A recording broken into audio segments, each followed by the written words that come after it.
శ్రీమాత్రే నమః. మెన్సెస్ టైంలో ఉన్న గాజులు తీసేయమని చెప్పినప్పుడు నేను అలా ఎందుకు తీయాలండి, శరీరం మట్టే కదా, మట్టి గాజులు ఎందుకు వేసుకోవద్దంటున్నారు అని చెప్పి చాలామంది ప్రశ్నలు అడిగారు.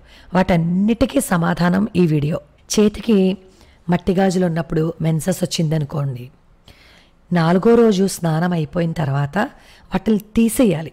ఎందుకంటే 5వ రోజు నుంచి మనం పూజ చేసుకుంటాం కదా, అలాగే నైవేద్యం పెడతాం కదా. అందుకని నైవేద్యం పెట్టడానికి కానీ పూజ చేయటానికి కానీ మెన్సెస్లో ఉన్న ఈ గాజులు పని చెయ్యవన్నమాట. ఆ గాజులు ఉంచుకుని పూజ చేయకూడదు, దైవ సంబంధమైన ఏ కార్యక్రమము చేయకూడదు. అలా చేస్తే దేవతలు స్వీకరించరు అని నాకు రామంగారు చెప్పారు. అయితే నేను అడిగాను, అదేంటండి పాత గాజులు 16 గండాలని తప్పిస్తాయట కదా అని. అది వాళ్ళు మాట్లాడుకునే మాట అండి, అది ఎక్కడా లేదు. మీకు ఈ మట్టి గాజులు వేసుకోకూడదు అని అయితే మాత్రం ఒక శాస్త్రంలో ఉందని చెప్పారు. ఆ శాస్త్రం పేరు కూడా మీకు నేను చివరిలో చెప్తాను. అలాగే వైష్ణవులు ఆడవాళ్ళ చేతులు చూసినట్లయితే వాళ్ళ చేతులకి మట్టి గాజులు మీకు కనిపించవు. ఎందుకంటే మేము కూడా వైష్ణవులం కాబట్టి మీకు చెప్తున్నాను. మా సంప్రదాయంలో మట్టి గాజులు వేసుకోరు ఎవ్వరూ కూడా. ఎందుకంటే ఆ చేతికి మట్టి గాజులు ఉన్నప్పుడు దానితో ఏ దైవ సంబంధ కార్యక్రమం చేసినా అది పనిచేయదు. పితృకార్యానికి పనిచేయదు, నివేదన చేయడానికి పనిచేయదు, మడికి సంబంధించిన ఏ కార్యక్రమం చేయాలి అన్నా మట్టి గాజులు పనిచేయవన్నమాట. అందుకని వైష్ణవుల ఇళ్లలో ఎవ్వరూ కూడా మట్టి గాజులు వేసుకోరు. అయితే ఈ నెలసరి వచ్చినప్పుడు ఉన్న మట్టి గాజులు మాత్రం ఖచ్చితంగా తీసేయాలి. చాలామంది అంటున్నారు, ఎక్కడ తీసేస్తామండి, గాజుల రేటు ఎంతో తెలుసా అని. పాపం దేవుడు పూజ చేయటం కంటే కూడా గాజుల రేటు మీద ఎక్కువ దృష్టి ఉంటుంది కాబట్టి అలా అనిపించి ఉండొచ్చు. పైగా భక్తి ఉంటే చాలు, ఇవేం అవసరం లేదు, శరీరమే మట్టి కదా అని. శరీరమే మట్టి కదా అనే స్థితి వచ్చిందనుకోండి, అసలు దేంతోనూ సంబంధం లేదు, సంప్రదాయమే పాటించక్కర్లేదు ఆ స్థితి వస్తే. కానీ మనకు ఆ స్థితి లేదు కాబట్టి సంప్రదాయాన్ని పాటించే తీరాలి. సంప్రదాయాన్ని కొట్టేసి మీరు ఇలాగే చెప్తారు, ఇలాంటి మాటలు చెప్పకండి అంటూ దయచేసి కింద కామెంట్లు పెట్టకండి. ఎందుకంటే శాస్త్రం శాస్త్రమే. ఇది ఎందులో ఉంది అంటే శాంతి కమలాకరము అనే గ్రంథంలో ఉంది. మీకు ఎవరికైనా కావాలి అంటే ఒకసారి దాన్ని పరిశీలనగా చూసుకోవచ్చు. నాకు ఈ విషయం చెప్పింది కూడా రామంగారే. మీకు ఇదివరకు రామంగారి గురించి చెప్పాను, ఆయన ఎంత పండితులో. ఎందుకంటే మన నిత్య నైమిత్తిక కర్మలు ఏవైనా చెయ్యాలి అంటే దానిలో పాటించవలసిన నియమాలు, అది ఏ విధంగా చెయ్యాలి అన్నది చదువుకున్న ఆయన అనమాట. అంటే స్మార్త పండితులు. మన నిత్యం చేసేవన్నింటినీ ఎలా చెయ్యాలి, ఎలా చేయకూడదు, ఏది చెయ్యాలి, ఏది చేయకూడదు అని చదువుకునే ఒక శాస్త్రం ఉంటుంది. ఆ శాస్త్రాన్ని ఆయన చదువుకున్నారు. అయితే మరి మంగళసూత్రము, మట్టెలు ఇవన్నీ మరి ఉంటున్నాయి కదా అని చెప్పంటారు. మంగళసూత్రం ఉంచుకోవచ్చు, మట్టెలకేమీ ఇబ్బంది లేదు, అది లోహం కాబట్టి. అలాగే గాజులు కూడా లోహమే కాబట్టి ఉంచుకోవచ్చు, లోహపు గాజులు వేసుకున్నట్లయితే. పూర్వకాలం చూసి చూడండి మీరు, ఎవరి చేతికి మట్టి గాజులు, ఈ లక్క గాజులు అవి కనిపించవు. మీరు పాత విగ్రహాల్లో చేసినప్పుడు కూడా చేతికి లోహపు గాజులు మాత్రమే కనిపిస్తాయి. కాబట్టి లోహపు గాజులు మడికి పనిచేస్తాయి కానీ మట్టి గాజులు మాత్రం మడికి పనిచేయవు. ఈ తీసేసిన మట్టి గాజులు ఎక్కడ పెట్టాలి? చాలామంది ఏం చేస్తారు అంటే చెట్టుకు పెడుతున్నా అంటారు. చెట్టుకి పెడితే ఆ చెట్టు ఎక్కిన వాళ్ళకి కాళ్ళకి గుచ్చుకోవచ్చు. లేదు అంటే ఆకులు తినడానికి పాపం ఈ మేకలు కానీ ఈ ఆవులు కానీ ఏవైనా సరే పాపం పట్టుకుంటే ఆ గాజులు నోట్లో గుచ్చుకుంటూ పోతాయి.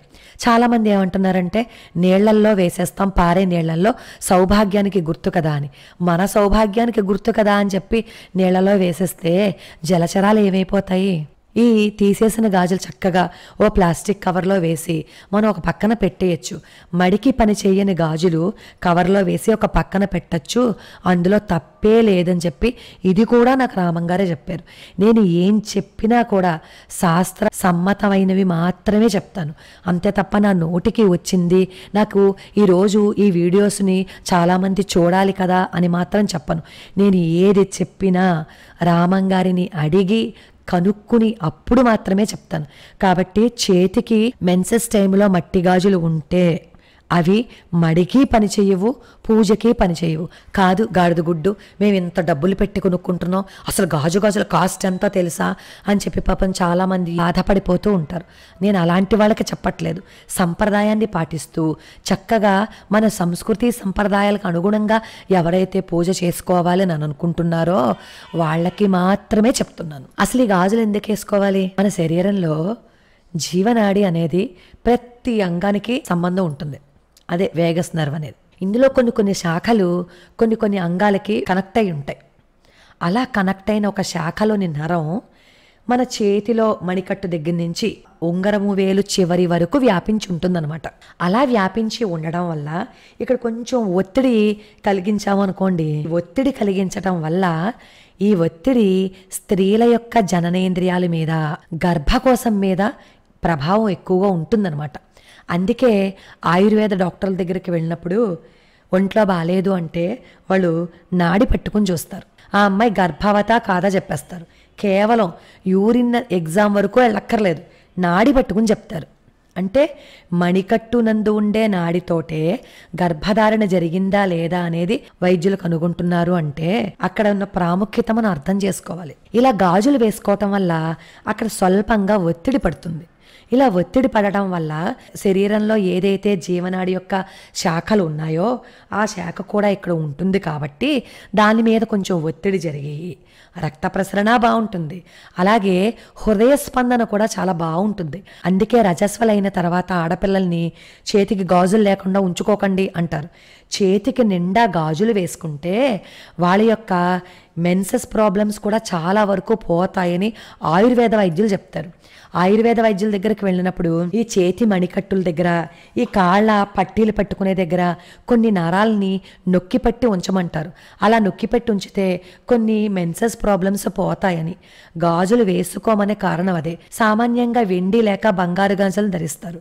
ఈ వెండి బంగారపు గాజులను ధరిస్తే ఇంకా మంచిది. ఎందుకంటే ఈ బంగారపు గాజులు ఏవైతే ఉంటాయో దాని నీరు శరీరం మీద పడిందంటే స్నానం చేసేటప్పుడు ఆ నీరు ఒంటి మీద పడటం వల్ల ఏదైనా దోషం ఉంటే ఆ దోషం పోతుంది. ఎందుకంటే ఈ బంగారపు యొక్క గుణం శరీరం మొత్తం వ్యాపిస్తుంది అనమాట.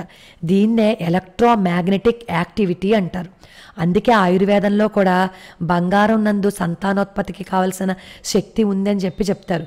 కొన్ని వైద్యాలు చేసేటప్పుడు ఎక్కువగా రెసిస్టెన్స్ పవర్ పెంచడానికి బంగారంతో చేసిన మాత్రలు వేస్తూ ఉంటారు.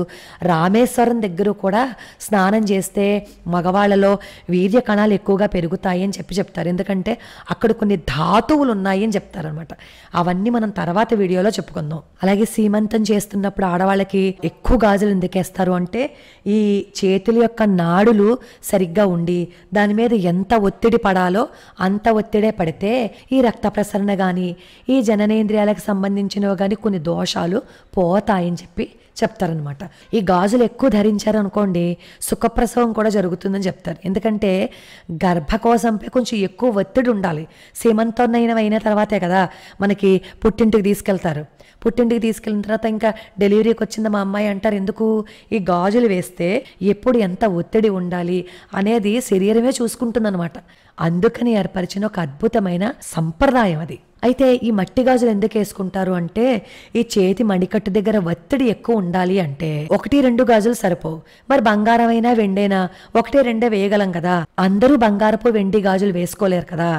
అందుకోసం ఈ మట్టి గాజులు అయితే ఎక్కువ వేసుకోవచ్చు. కాబట్టి ఇలాంటి సమస్యలు తీరిపోవటం కోసం ఈ గాజులను ధరించే సంప్రదాయం వచ్చిందనమాట. మరి ఈ గాజుల్ని వేసుకోవటంలో ఇంత సంప్రదాయం ఉన్నప్పుడు గాజుల్ని మెన్సెస్ సమయంలో తీసివేయాలి అనే విషయాన్ని కూడా మనం పరిగణలోకి తీసుకోవాలి కదా. అప్పుడు మీరు అడగచ్చు, ఆడవాళ్ళకైనా మరి ఈ స్పందనలు ఈ రక్త ప్రసరణ మగవాళ్ళకు ఉండదా అని. పూర్వకాలం చూసుకున్నట్లయితే వాళ్ళ చేతికి కంకణాలు ధరించేవారు. ఈ కంకణాలు ధరించటంలో ముఖ్య ఉద్దేశం ఏంటంటే వాళ్ళకి కూడా రక్త ప్రసరణ జరుగుతుందని. ఇవన్నీ మనం ఒక వీడియో చేసుకుందాం.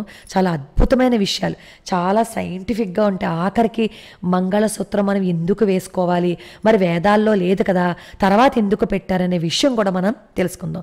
కాబట్టి సంప్రదాయాన్ని కొట్టి పారేయకండి, ఇది అనవసరం, ఇవన్నీ మూఢనమ్మకాలు అని తీసి పారేయకండి. అలా తీసి పారేసే వాళ్ళకి మాత్రం నేను చెప్పలేదు. సంప్రదాయాన్ని పాటిస్తే మన జీవితం చక్కగా బాగుంటుంది.